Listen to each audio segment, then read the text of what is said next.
Hey guys, welcome back to this channel. In this video, I'll be showing you guys how you can get the Firework Sprite and what it does in Great Garden. You are able to get it by purchasing the New Year's egg in the New Year's shop. Just stick around and it will be in stock. And basically this is what it looks like. Super cute. Look how cute it is. Okay, but it doesn't really do much because it only occasionally gives the player some fireworks. So it can only give you fireworks, and that's pretty much it. It's just cute, and each egg does cost 1 trillion shekels if you have that.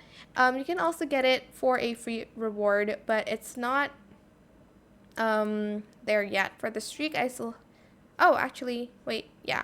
Still have 5 hours to claim it, so yeah. That is it for this video. I hope it was helpful for you guys. Don't forget to like, comment, share, and also subscribe to this channel if you haven't done that already. If you have any more questions about this video, just leave it in the comment section down below. I will try my best to answer them all for you guys. And if you found this video helpful, please click the thanks button as well. That is it. Thank you so much for watching. Bye. Oops.